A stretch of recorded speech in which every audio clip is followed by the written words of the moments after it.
Hi everyone, कैसे हैं आप सब।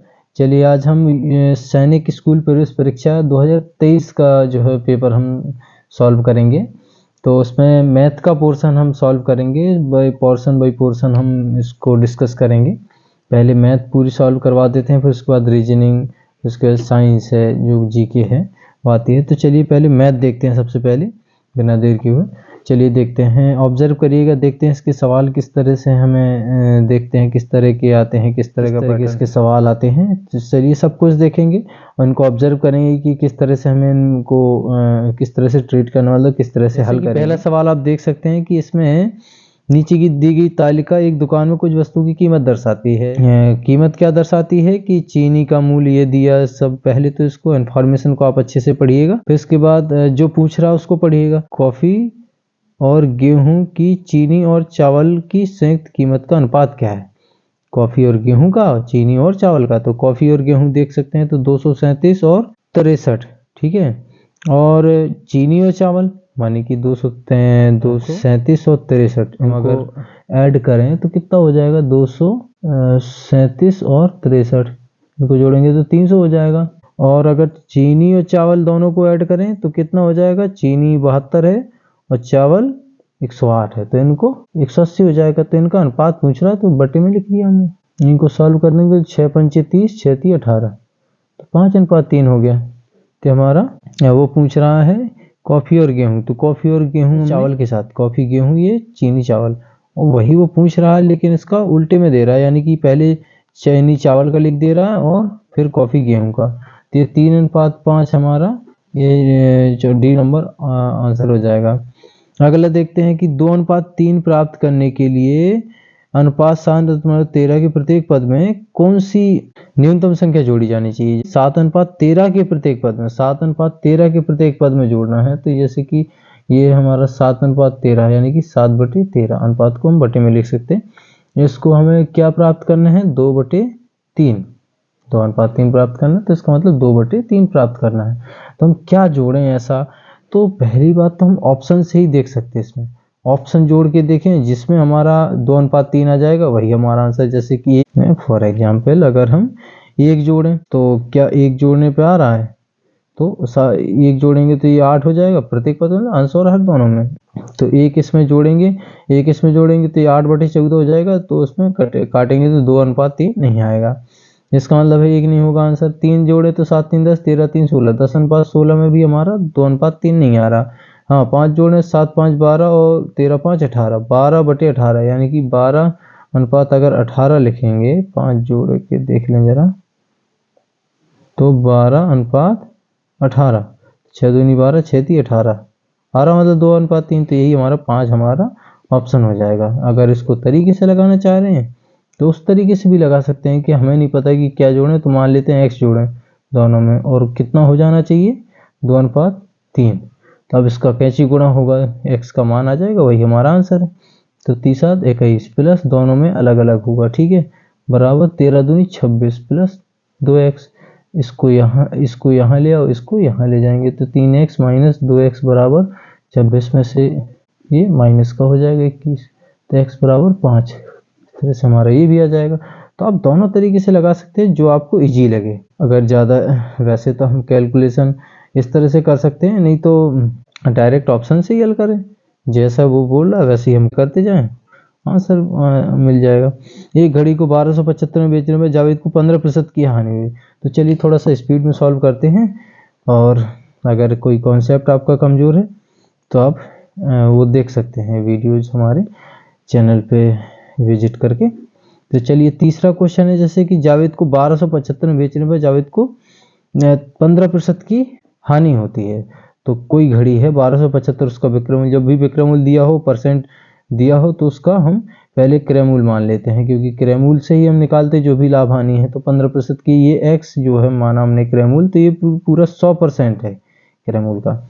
अब जो है 15% की हानि हुई तो सीधा विक्रय मूल्य निकालना है, तो विक्रय मूल्य कितना हो जाएगा, विक्रय मूल्य हो जाएगा x का जो है कितना, 100 में से हम ये 15% हानि है तो हानि को घटा देंगे, हानि हुई तो 15% घटा देंगे, तो 85%, x का जो है 85% हमारा ये क्या हो जाएगा, विक्रमूल हो जाएगा।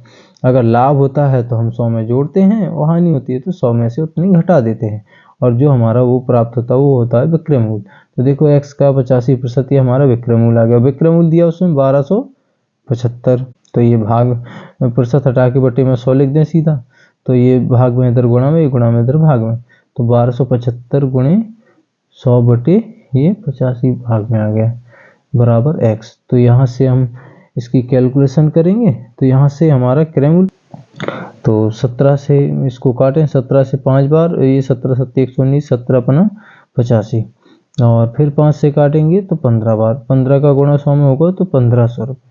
तो क्रमूल कितना आ गया 1500। अब 1500 में कह रहे कि कितने में 10% का लाभ हो, किस कीमत में बेचे, तो 1500। अब क्रमूल आ गया तो 1500 का सीधा क्रमूल का 10% हम निकाल सकते हैं। क्रमूल का 10% निकाल लेंगे, जो भी आएगा वो जोड़ देंगे, क्योंकि लाभ अब हमें लाभ होना है तो 150 रुपया है, 150 जोड़ देंगे तो 1500 में 150 जोड़ेंगे तो कितना होगा 0 5 6 1650 रुपये। तो हमारा 1650 रुपये जो है हमारा विक्रमूल। 10% लाभ होगा तो 1650 में बेच दिया जाएगा उसको। सीमा और रवि ने एक व्यवसाय में 2:3 के अनुपात में 1.5 लाख रुपए का निवेश किया। वर्ष के अंत में उन्होंने निवेशित राशि पर 150% लाभ कमाया। तो यदि वे लाभ के पैसे को समान अनुपात में बांटते हैं तो सीमा का हिस्सा क्या होगा। तो चलिए देखते हैं, जिस अनुपात में उन्होंने पैसे लगाया उसी अनुपात में उन्हें लाभ भी होना चाहिए। तो 2:3 में उन्होंने पैसे चूंकि लगाए हैं तो उसी अनुपात में हम लाभ भी उसको बांटेंगे। तो पहले लाभ निकाले कितना है, तो लगाया तो 1.5 लाख है, 1.5 लाख में उन्हें 150% लाभ हुआ है। तो इसी को बेसिक से भी हम सॉल्व कर सकते हैं कि जो राशि है उसका 150% लाभ आया है, तो 150% कितना होगा भाई, 1.5 लाख का 100% किसी भी संख्या का 100% यानी कि 100% खुद वही राशि होती है, ठीक है। और 100% खुद वही राशि होती है, तो अब क्या हमें कितना चाहिए 150%, और 50% उसकी आधी हो जाएगी। तो 1.5 लाख भाई 150% है तो 100% तो हो गया 1.5 लाख, और फिर 50% बचता है तो 50% और हम निकालेंगे तो इसका आधा 75,000। तो 1.5 लाख और 75,000 ये पूरा मिला के 2,25,000 हो जाता है। अगर आप इस तरह से निकालना चाहते हो तो सीधा 1.5 लाख का 150% निकाल सकते हैं। तो 1.5 लाख का 150% हम निकाल के आपको बता दे रहे हैं, दोनों तरीके से बता दे रहे हैं जिस तरह से आप कंफर्टेबल समझें। तो दोनों, जो 1 0 से 1 0 खत्म, 1 0 से 1 0 खत्म, 15,000 का गुणा 15 में करेंगे तो 15 15 225, और बात की 3 0 हम क्यों कहते हैं, तो 2,25,000 देखो आ गया भाई। अब इसको हमें 2:3 में बांटना है, तो 2:3 जिस यानी कि सीमा का हिस्सा क्या था 2, रवि का हिस्सा 3। तो पूछा किसको है, सीमा का हिस्सा, सीमा का हिस्सा तो 2 है, बस निकाल सकते हैं। 2 सीमा को मिलना है, टोटल कितना, अनुपातों का टोटल लिखा जाता है नीचे, तो 5 गुणा किससे, टोटल राशि से गुणा कर देंगे 2,25,000। 5 से काटेंगे, 5 को 20 5 25, 45,000, 45 दूनी 90,000, ये मिल जाएगा सीमा का हिस्सा। बाकी बचा हुआ वो हमारा रवि का है, तो ये हमारा चौथा ऑप्शन हो जाएगा। तो इस तरह से हो जाएगा। तो ये वाला ऑप्शन सवाल है, तो इसमें हमें देखना है कि कौन सा कथन सत्य है। तो जिसमें आप देख सकते हैं जो दोनों पक्षों को बराबर सिद्ध करें तो वो हमारा सही है। जैसे कि इसमें देखें तो 15 में से 6 गई 9, ये 21 में से 15 गई 6, 6 - 6 0, ये तो है नहीं हमारा, क्योंकि ये 9 बचेगा, 21 में से 9 जाएंगे, ये नहीं होगा, ये सही नहीं। इसी तरह से इनकी कैलकुलेशन करके देखते हैं, तो देख लेते हैं जो सही होगा वो हमारा आंसर होगा। अगला है ये, इसको हल करें तो पहले हमें क्या कोष्टक, फिर उसके बाद क्या हल किया जाता, का हल किया जाता, फिर उसके बाद भाग गुणा जोड़ घटाओ, इस तरह से उसका रूल है। तो हम इस तरह से हल करते हैं। तो पहले कोष्टक, पहले छोटा कोष्टक, सबसे पहले कौन सा कोष्टक हल किया था, छोटा। उससे भी पहले अगर रेखा कोष्टक हो तो रेखा कोष्टक हल किया जाता है, लेकिन इसमें छोटा कोष्टक रेखा कोष्टक है नहीं। तो सबसे पहले इसको भाग करेंगे तो -3 आएगा, 2 3 6 -3, और 3 माइनस का है, ये दोनों प्लस के, तो इन दोनों को जोड़ देंगे तो 9 तो 11, 11 में से 3 गई 8, ये प्लस का 8 आएगा, 8 ये माइनस का गुणा होगा, तो -8 होगा जाएगा, तो -8। और अब ये यहाँ कोष्टक हल करेंगे, कोष्टक में है का हल, तो पहले का हल करेंगे तो 7 21, और ये बचा था -8, तो 21 और 6 27, 27 में से 8 गई हमारी, बचेंगी 19, 19 + 9, 19 9 हमारा 28 हो जाएगा। तो ये हमारा डी नंबर ऑप्शन आ जाएगा। इस तरह से हम इसको सॉल्व कर लेते हैं। वैसे बहुत ईजी क्वेश्चन हैं। जैसे कि ये देखें, ये इनका औसत, माध्य मतलब माध्य कहे या मध्यमान कहे या औसत कहे, एक ही चीज होती है, ठीक है। तो इनको हमें औसत ए का मान ज्ञात करना है। इनका औसत 22 है। तो जब भी संख्याएं दी रहे और औसत दिया रहे तो हमेशा हमने बताया था इनका संख्याओं की संख्या का औसत के साथ गुणा करा के इनका योगफल निकालते हैं। तो संख्याओं की संख्या कितनी है, 1 2 3 4 5, 5 है, और माध्य कितना है, औसत 22 है। तो 22 गुणा 5 करेंगे, इनका योगफल आ जाएगा। तो योगफल हम इनका निकालें, इनका योगफल आ गया 110, 22 पंचे 110। और इन सभी का भी योगफल हमें पता चल गया, इन सबको जोड़ के 110 के बराबर कर देंगे, एक का मान आ जाएगा। यानी कि 13 प्लस 14 प्लस 19 प्लस ए प्लस 17 बराबर 110। तो यहाँ से हम सबको जोड़ेंगे, 13 14 27, 27 19 हमारा 27 19 हमारा 46 हो जाएगा। 46 में 17 जोड़ेंगे, 46 17 63, 46 17 63।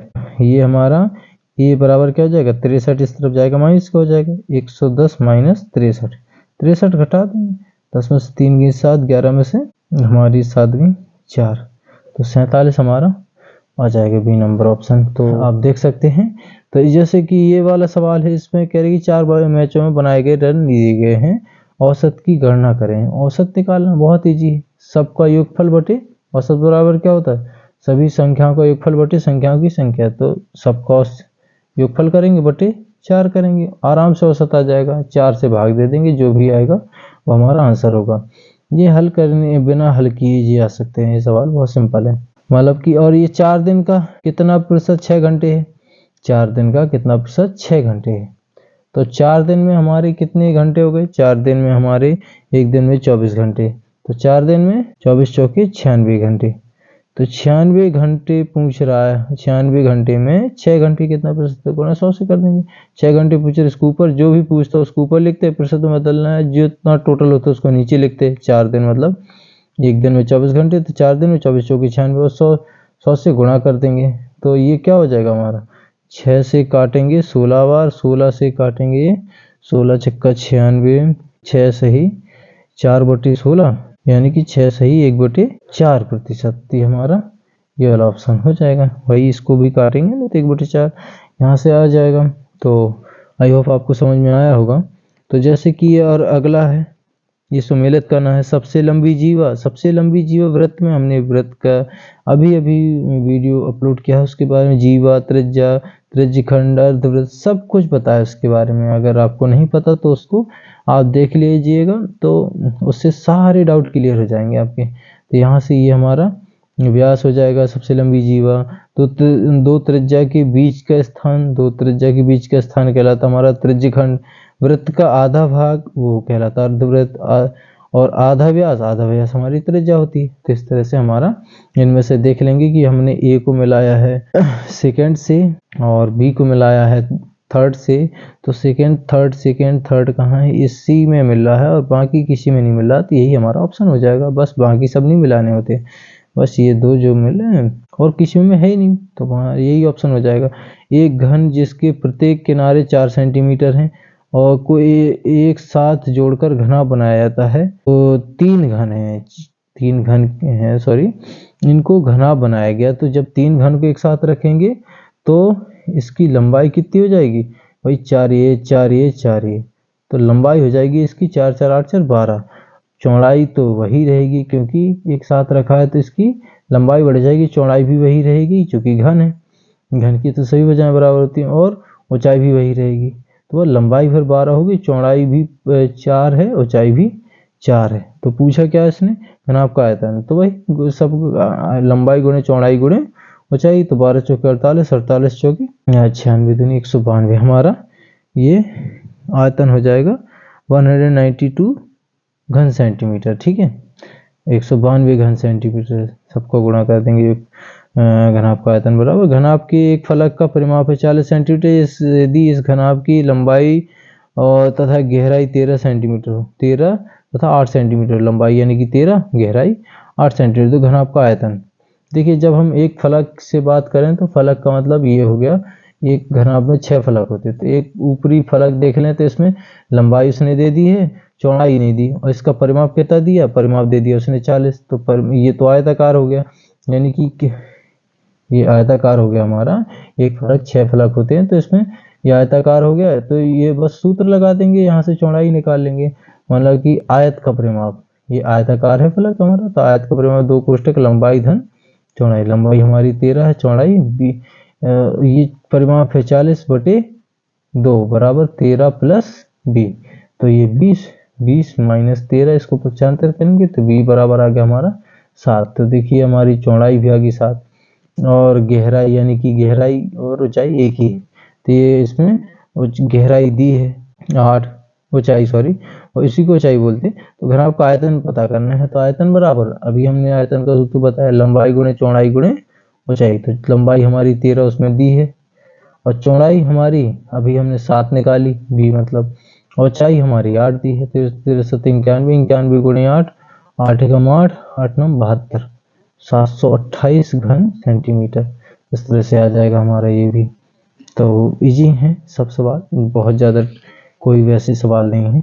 ये कौन सी लगातार 4 भाज्य संख्याएं, 4 भाज्य संख्याएं मतलब कि जिनमें सभी का भाग जाए।